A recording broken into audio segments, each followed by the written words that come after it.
हम संगीता ठाकुर स्वागत करे छी अपन यूट्यूब चैनल मिथिला के नगरिया में। आइ के एहि वीडियो में नरक निवारण चतुर्दशी व्रतक कथा सुनाब। कथा पूरा सुनब, आधा अधूरा कथा सुन कर पाप के अधिकारी नहीं बनब। तो चलू आब कथा सुनू। एक दिन भगवान शंकर, माता पार्वती आ भगवान गणेश के संग प्रसन्न मुद्रा में पर्वत पर बैसल छलखिन। ओहि समय माता पार्वती भगवान शंकर से प्रश्न केलखिन, हे नाथ, हमरा बहुत व्रतक महिमा आ विधान कहलहुँ, आब हमरा एहन व्रतक महिमा आ विधान कहू जे व्रत बहुत सरल आ उत्तम होय आ जेकरा केला से लोक सहज रूप से नरक के यातना से बचे आ परम पद के प्राप्त कर सके। तखन शंकर जी कहलखिन, आइ जे हम व्रतक विषय में कहै छी से ध्यान से सुनू। सबसे सरल व्रत नरक निवारण चतुर्दशी अछि। एहि व्रत के केला से सब तरहक दान, यज्ञ, तप, तीर्थ आदि सबहक फल प्राप्त भ जाइ अछि।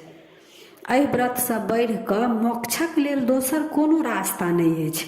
ई व्रत जान अनजान कोनो तरह केला से ओकर फल भेटबे करै अछि।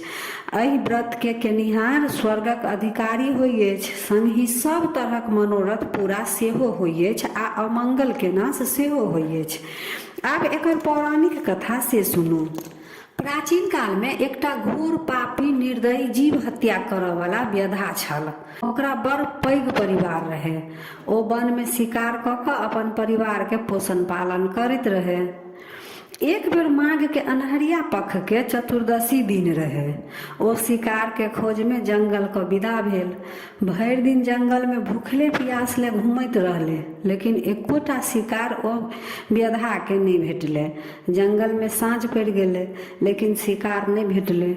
तो व्यधा सोचलक जे रात एहि जंगल में काटि ली, फिर भिनसर हैत तऽ शिकार के खोज करब। जंगल में एकटा बेल के गाछ रहे आ बेल गाछ के नीचा में एकटा शिवलिंग रहे। व्यधा सोचलक जे एहि गाछ पर बैठ कर रात बितायल जाय। से सोच कर गाछ पर चढ़ि कऽ गाछ पर बैठक के लेल जगह बनाबऽ के क्रम में बेलपत्र तोड़ि तोड़ि नीचा खसाबऽ लागल। नीचा में शिवलिंग रहे, सब बेलपत्र शिवलिंग पर गिरे। एहि तरह व्यधा के नरक निवारण चतुर्दशी के व्रत भ गेल आ व्यधा के शिकार जे नहीं भेटले तऽ भरि दिन ओ भूखले प्यासले रहि गेले आ साँझ में अनजाने में शिवलिंग के बेलपत्र चढ़ा कऽ पूजा भ गेले। एहिना कऽ कऽ व्यधा के अनजाने में ही नरक निवारण चतुर्दशी के व्रत पूरा भेल। तऽ ई व्रत के प्रभाव से व्यधा के सब पाप नष्ट भ गेले आ भगवान शंकर तत्काल दर्शन देलखिन। जय दिन भगवान शंकर व्यधा के दर्शन देलखिन, ओहि दिन माघ के अन्हरिया पख के चतुर्दशी तिथि रहे।